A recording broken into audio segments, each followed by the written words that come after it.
आपने सुना यहाँ पर बीजेपी की तरफ से कहा जा रहा है कि साहब ये जानबूझकर वही आरोप सर लगाए जा रहे हैं। वो कह रहे हैं कि आप लोग जो हैं, अभी यहाँ पर कई एग्जाम्पल दे दिए गए कि वक्फ अमेंडमेंट बिल वो पास होता है तो फिर मुस्लिम समुदाय के लोग सड़क पर उतरे हैं। देश में और कहीं ऐसी तस्वीरें नहीं आई जिस तरीके से बंगाल कोलकाता से सामने निकल कर आई कि मुस्लिम समुदाय के लोग नमाज के बाद इकट्ठा हुए, सड़क पर वहां पर नारेबाजी की, पुतले फूके गए, वहां पर जमकर विरोध प्रदर्शन हुआ। उसको लेकर कोई आपत्ति आप लोगों को नहीं होती है, लेकिन अगर हिंदू इकट्ठा हो जाए और हिंदू पर्व मना ले तो फिर आप लोगों को डर लगने लगता है कि कहीं हिंदू एकजुट ना हो जाए, हमारा वोट बैंक ना खिसक जाए। यही डर सताता है सर? नहीं रोमाना जी, नहीं, ऐसा नहीं है। हाँ। ये दोहरा मापदंड हमारा नहीं है। ये दोहरा मापदंड में आपको तस्वीर दिखा रहा हूं।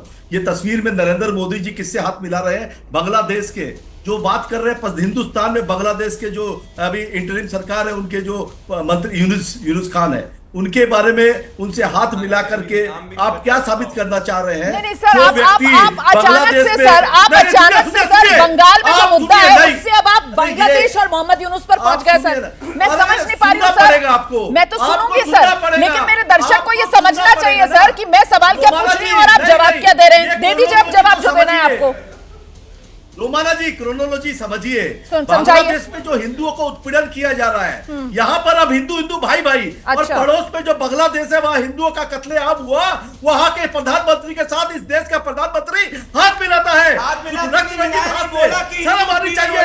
हिंदू भाई की बात करते हैं, शर्म आनी चाहिए।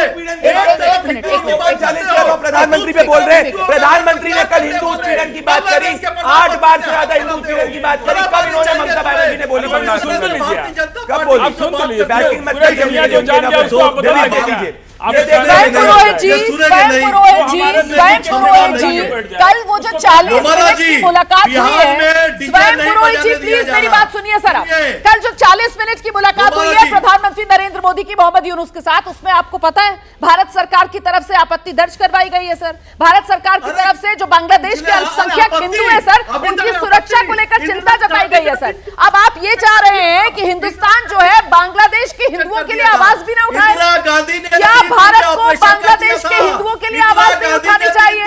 अगर बांग्लादेश के हिंदुओं के लिए आवाज उठाई जा रही है तो फिर टीएमसी को दर्द क्यों हो रहा है? स्वयं पुरोहित जी, टीएमसी को दर्द क्यों हो रहा है सर? आपको तकलीफ क्यों हो रही है सर? इंदिरा गांधी पर नहीं जाइए, इंदिरा गांधी पर नहीं जाइए सर। मेरे सवाल का जवाब दीजिए सर, इंदिरा गांधी पर नहीं जाइए। आप सवाल का जवाब ये है, सुनेगी ना आप? सुनेगी, आप चुप रहेगी तो मैं बोलूंगा। देखिए, आपको तकलीफ हो गई। आपकी हेडलाइन बंगाल पर है, बिहार में डीजे नहीं बजाने दिया जा रहा है। बिहार की हेडलाइन नहीं है, वहां डबल इंजन की सरकार है। बांग्लादेश में हिंदू हृदय सम्राट जो अपने आप को बोलते हैं विश्व गुरु, और इंदिरा गांधी ने 3 दिन में ऑपरेशन किया था, और वो व्यक्ति 8 महीने से 10 महीने से बांग्लादेश जल रहा है। वहां पे हिंदुओं के मंदिरों को तोड़ा गया। आज तक वहां का जो इस्कॉन का जो अधिकारी है, स्वयं पुरोहित जी, ठीक है स्वयं पुरोहित जी, स्वयं पुरोहित जी आप कह रहे हैं कि सर मुझे दिक्कत हो गई। स्वयं पुरोहित जी आप कह रहे हैं मुझे दिक्कत हो गई। आपको शायद सर पता नहीं है कि ये बिहार के अंदर डीजे पर बैन, ये सवाल मैंने ही पूछा है सर। स्वयं पुरोहित जी चिल्लाइए मत सर, चिल्लाइए मत, चिल्लाइए मत सर, चिल्लाइए मत सर। बहस में शामिल हो रहे हैं तो सुनकर जवाब देने की क्षमता रखिए सर। स्टूडियो में लोग सर प्लीज ये बिहार में डीजे पर बैन सर, ये सवाल मैंने ही उठाया सर। आपको तो पता भी नहीं था शायद कि बिहार में डीजे पर बैन है। आपको तो शायद पता भी नहीं था सर। मैं कांग्रेस के प्रवक्ता रोहन मित्रा के पास जाना चाहती हूँ। रोहन मित्रा जी को लेकर आइए हमारे साथ स्क्रीन पर। रोहन मित्रा जी को लेकर आइए हमारे साथ स्क्रीन पर। रोहन मित्रा जी, सवाल महत्वपूर्ण हो जाता है कि आखिर अरे मेरी नौकरी पर आ गए भाई साहब, मेरी नौकरी पूरी तरीके से सेफ है। आप अपनी राजनीति की चिंता कर लीजिए। वो राजनीति जिसके चक्कर में आप लोगों ने देश को कहां पहुंचा दिया सर। बड़ी शर्मिंदगी हमें होती है जब इस तरीके से स्टूडियो में खड़े होकर हमको हिंदू मुस्लिम वाली डिबेट करनी पड़ती है ना सर। तो एक हिंदुस्तानी नागरिक के नाते सर मुझे तो बहुत तकलीफ होती है। मैं ऑन रिकॉर्ड इस बात को कह रही हूं सर। मुझे लगता है कि कहां पर आप लोगों ने अपनी राजनीति के स्तर को पहुंचा दिया है कि हमको न्यूज में यहां पर खड़े होकर इस तरीके से हिंदू मुस्लिम करना पड़ता है।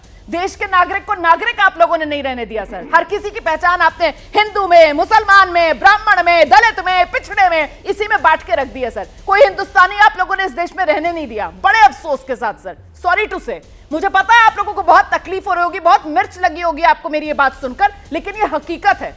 और यकीन मानिए सर, आप हिंदुस्तानियों को जब इस बात का एहसास होगा ना, तो आप सब लोगों को बहुत परेशानी होगी सर, क्योंकि हिंदुस्तानी जो है ना वो गिन गिन के आप सब लोगों से बदले लेगा। मैं रोहन मित्रा जी को लेकर आना चाह रही हूं इस चर्चा में, और मैं आपसे जानना चाहती हूं रोहन मित्रा जी कि आखिरकार ये सियासी पारा चढ़ाने के लिए इस तरीके से त्योहार के मौके पर आग में घी डालने का काम किया जाता है क्या? इसके लिए एक पार्टी या फिर दोनों पक्ष बराबर के जिम्मेदार? रोहन मित्रा। रोमाना जी, फर्स्ट ऑफ ऑल मैं एक चीज बोलना चाहता हूं कि हम लोग जब एक चैनल पे आते हैं, आपके बगल में जो लोग खड़े हुए हैं जो इतना चिल्ला रहे हैं, एक डिबेट है इधर पे, मैं अपना पार्टी को रिप्रेजेंट कर रहा हूं, मेरा जो बात करना है मैं करूंगा विदाउट शाउट, जिसके ऊपर बोलना नहीं है मेरे को। लेकिन जिस भाषा में जिस तरीके से ये डिबेट ये लोग कर रहे हैं, ये शोभा नहीं देता जो बात आपने रखे। फर्स्ट ऑफ ऑल, बंगाल में आज तृणमूल का सरकार चल रहा है, सब धर्म को एक अंडर एक रूल में रहना चाहिए, कोई किसी को स्पेशल परमिशन नहीं लेना चाहिए। सही। ममता बनर्जी जिस दिन ईद के दिन रेड रोज चली जाती है और माथे में वो चादर लगा के वो जब वो स्टेज से मुसलमान लोग को बात करता है, वो गलत है। और एक ही चीज, जो लॉ एंड ऑर्डर का सिचुएशन बंगला, रोहन जी आइए अपनी बात रखिए। जो कल जो रामनवमी का उत्सव है उसमें गवर्नमेंट को अलाउ करना चाहिए। अगर उस उत्सव में उस प्रोसेशन में कोई जो गलत काम करेगा उसको आप जेल में डालो, उसके ऊपर मुकदमा करो, उसको सजा दो।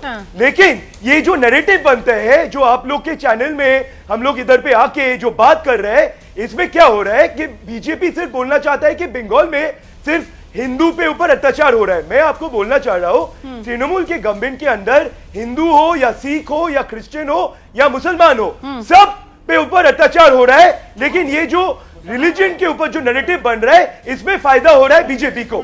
तो प्रॉब्लम है कि तृणमूल जो फेलियर्स गवर्नमेंट का है वो पूरी तरह के है। उसको आप जो बात कह रहे हैं, मैं प्रदीप भंडारी के पास लेकर चलूं इस चर्चा को, और प्रदीप भंडारी बताएंगे मुझे यहाँ पर, क्योंकि कांग्रेस ये आरोप लगा रही है कि साहब ये तो फिक्स्ड मैच खेल रहा है, बीजेपी वर्सेस टीएमसी, इनका फिक्स मैच चल रहा है। यहां पर कोई एक दूसरे की कमियों को उजागर नहीं करना चाहता, बस हिंदू मुस्लिम इन्हीं के नाम पर अपनी अपनी राजनीति करना चाहते हैं। बेचारे अधीर रंजन चौधरी ने ये बात करी थी, राहुल गांधी ने अधीर रंजन चौधरी को साइडलाइन कर दिया। उम्मीद करता हूं रोहन जी ने ऐसी बात करी है, रोहन जी बंगाल कांग्रेस से साइडलाइन ना हो जाए। मैं सिर्फ 10 सेकंड की बात करूंगा। इंडियन एक्सप्रेस का एडिटोरियल है कि हाईकोर्ट ने कहा था कि भाई दुर्गा विसर्जन पे कोई रिस्ट्रिक्शन नहीं होने चाहिए, मुहर्रम के दिन पे मुहर्रम भी हो, दुर्गा विसर्जन भी हो। उसके बावजूद बंगाल की सरकार ने दुर्गा विसर्जन पर रिस्ट्रिक्शन कर दिया था। मैं वापस से रोमाना जी दोहराऊंगा, एक इंस्टेंस बता दीजिए जब इन्होंने ये अपनी जो बंगाल की सरकार है तृणमूल कांग्रेस की, इन्होंने मुहर्रम के ऊपर रिस्ट्रिक्शन लगाया, उन्होंने दुर्गा विसर्जन पे लगा चुके। सरस्वती 10 सेकंड बताऊंगा, जोगेश्वरी जवाब ही नहीं है ना उनके पास। जोगेश चंद्र चौधरी कॉलेज है जहां से ममता बनर्जी, बहुत इंपॉर्टेंट पॉइंट है, जोगेश चंद्र चौधरी कॉलेज है जहां से ममता बनर्जी खुद पढ़ी है, वहां सरस्वती पूजा तक नहीं बनाने दी गई। और फरवरी 2025 की बात है, क्योंकि तृणमूल कांग्रेस के एक मुस्लिम व्यक्ति ने कंप्लेन कर दी थी और 25 लोगों ने बोला कि हमें सरस्वती पूजा बनानी है। जोगेश चंद्र चौधरी कॉलेज जहां से ममता बनर्जी खुद पढ़ी, तो सरस्वती पूजा तक नहीं बनाने दी। तो आज बंगाल में ना दुर्गा पूजा बना सकते हैं, ना सरस्वती पूजा बना सकते हैं, ना रामनवमी बना सकते हैं। ये दिक्कत है। ठीक है, आइए विनोद बंसल जी। देखिए हाँ, आ रही हूँ विनोद बंसल। देखिए मैं ये कहना चाहता हूँ, देखिए कि ये जो रेस्ट्रिक्शन की बात कर रहे थे ना कि 500 का रेस्ट्रिक्शन प्लस रूट का रेस्ट्रिक्शन, वो हाई कोर्ट का है सर, उसको संभल कर जरा सा, क्योंकि अदालत मैं बिल्कुल संभल के बात कर रहा हूँ। मैं ये बात कहना चाहता हूँ, आखिरकार रेस्ट्रिक्शन माननीय उच्च न्यायालय को क्यों लगाना पड़ा? क्योंकि सरकार के एडीजे वहां जाकर के सीधा बोला उसने, प्रशासन ने हाथ खड़े कर दिए। हमने प्रशासन हाथ खड़े, और उन्होंने कहा इस रूट से नहीं, इस रूट से निकले। मैं पूछना चाहता हूँ आखिरकार वो रूट कौन सा था? क्या पाकिस्तान में होते हुए जा रहे थे क्या हम? ये प्रश्न बहुत इंपॉर्टेंट है। आखिरकार क्या भारत के किसी भूभाग में हिंदुओं को जाने का अधिकार नहीं है क्या? उन्होंने संकरी गलियों का हवाला दिया कि भीड़ ज्यादा होती है संकरी गलियां, इसीलिए वो कह रहे हैं कि देखिए अल्टीमेटली क्या हुआ, हाईकोर्ट ने 500 लोगों की रिस्ट्रिक्शन लगा दी। नहीं देखिए, वो रिस्ट्रिक्शन इनकी वजह से लगाई। मैं एक बात कहूं, देखिए हम लोग डिसिप्लिन ऑर्गेनाइजेशन है, विश्व हिंदू परिषद का, संघ परिवार के किसी भी ऑर्गेनाइजेशन का मैं दावा करता हूं। एक सेकंड, आप इतने आराम से कह रहे हैं रिस्ट्रिक्शन इनकी वजह से लगाई, लेकिन हाईकोर्ट में आपके भी वकील थे ना सर, और हाईकोर्ट में दूसरा पक्ष भी आया, तो अदालत ने अपने विवेक से समझ करना सर कि साहब वाकई वाकई में वहां पर पतली गलियां हैं, इतनी भीड़ पहुंचेगी वहां पर, तो लॉ एंड ऑर्डर की सिचुएशन हो सकती है। इसी वजह से 500 लोगों की रिस्ट्रिक्शन लगाई होगी। प्रश्न पतली गली का नहीं था, ये प्रश्न पतली गली का नहीं है, प्रश्न है इनकी बात का। जवाब दे दीजिएगा। इन्होंने कहा ना कि रोड पे पूजा क्यों होनी चाहिए, आखिरकार उस मुस्लिम बस्ती बीच में कोई मजार आ गई, मस्जिद आ गई, मंदिर आ गए, तो उसके पीछे क्यों जाना चाहिए? मैं कहना चाहता हूँ आखिरकार क्या हिंदू को, मतलब आप ये कह रहे हैं वो हिंदू बस्ती थी इस वजह से वहां पर ये रोक लगी, नहीं, मतलब मुस्लिम बस्ती थी इस वजह से? मैं ये कहना चाहता हूँ कि आखिरकार शासन ये स्पष्ट करे कि जो रूट जो तय था उस रूट से निकालने में क्या दिक्कत थी? अल्टीमेटली वो रूट निकाला ना, जाइए ना सुप्रीम कोर्ट। अल्टीमेटली माननीय न्यायालय ने कहा ना उसी रूट से जाएगी। अल्टीमेटली तो उसी रूट से जा रहा है, लेकिन लोगों की मानना नहीं कर restriction सकते। कर रहे नहीं हैं। कोई बात 500 लोगों नहीं, की अरे मैं कहता हूँ 500 है 5000 हो, उससे फर्क नहीं पड़ता। हम लोग डिसिप्लिन की तरह चलते हैं और राम जी का काम कर रहे हैं। अरे भाई राम जी का काम कर रहे हैं तो मर्यादा तो रहते ही हमेशा, कोई उत्पादित थोड़ी ये है। आपने बहुत अच्छी बात की हम सर। रहते हैं और रहेंगे, ये बात मर्यादा पुरुषोत्तम प्रभु राम, बिल्कुल। और अफसोस इस बात का होता है कि मर्यादा पुरुषोत्तम प्रभु राम का पर्व है और उसको मनाने के लिए भी ये जिस तरीके का सियासी माहौल बनता है, इसको लेकर मुझे लगता है सबको जरा सा सोचना चाहिए कि कैसे किस तरीके से धर्म का अपमान हो रहा है और इसके लिए कौन जिम्मेदार है। कहीं ना कहीं सबको अपने गिरेबान में झांकना चाहिए। लेकिन आइए और आप तो अलग ही लाइन लेकर चल रहे हैं कि साहब रास्ते पर क्यों सर? जुलूस तो रास्ते से ही निकलेगा। वो बात पिछली बार चीखू चिल्लाट के अंदर पीछे छूट गई थी। जुलूस तो सड़क से ही निकलेगा, जुलूस अपने घर में निकाल लेंगे। देखिए हम लोग जब हमको नमाज के लिए सरकार ने मना कि हम तो नहीं हाथ तोबा मचाए, हम पढ़ लिए मस्जिद के अंदर। सर जुलूस तो लेकिन जिस अधिकार के सुन लीजिए पड़ेगा ना। अरे भाई तो सड़क पे क्यों निकलेगा? आप भगवान सर, राम ऊपर से निकलेगा। पूजा ना करना है आपको, मतलब कहाँ लेकर जाएंगे आपको आप? मिलना है, आप ग्राउंड बुक कर लीजिए, मैरिज हॉल बुक कर लीजिए। और ये अपने हम 15 मिनट की नमाज नहीं पढ़ सकते जिस संविधान से, उसी संविधान से आप क्यों नहीं चले जाते कोर्ट? आप दरवाजा खटखटा ये नहीं आते। हम लोग कोर्ट जाते हैं, उनके पास तो डंडा है। हमारे पास हम संविधान इनके को पास मानने वाले डंडा है, लोग हैं, जिहादी हम एजेंडा है। सरकार की बात को मानते हैं। और ये कह रहे उत्तर प्रदेश में भी ऑर्डर हो गया है कि आप आधार कार्ड जमा कीजिए जो लोग जुलूस में जाएंगे। भाई सड़क जुलूस क्यों निकलेगा? हम नमाज नहीं पढ़ेंगे, आप जुलूस मत निकालिए। कोई सड़क पे क्यों चलेगा? महाराष्ट्र, उत्तर प्रदेश, बिहार, हर जगह प्रशासन जो है वो अलर्ट पर है। समय मेरे पास आज इस चर्चा के लिए इतनी है।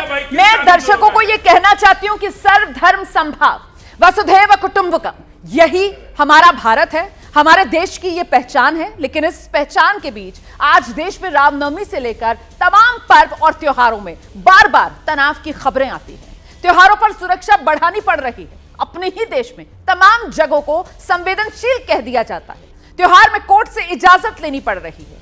क्या यही वो गंगा जमनी तहजीब है जिसकी दुहाई देते हम और आप थकते नहीं हैं? ऐसे माहौल के बीच हम अपने युवाओं को आखिर किस तरीके का संदेश दे रहे हैं? हम अपने आने वाली पीढ़ी को क्या सिखा रहे हैं और उन्हें क्या माहौल देकर हम जाना चाहते हैं? क्या ऐसे ही हमारा देश आगे बढ़ेगा? 2047 विकसित भारत का सपना है। क्या इस तरीके के तनाव के माहौल में भारत विकसित बनेगा? सोचिएगा जरूर। मेरी अपील है आपसे, निवेदन हाथ जोड़कर। बहुत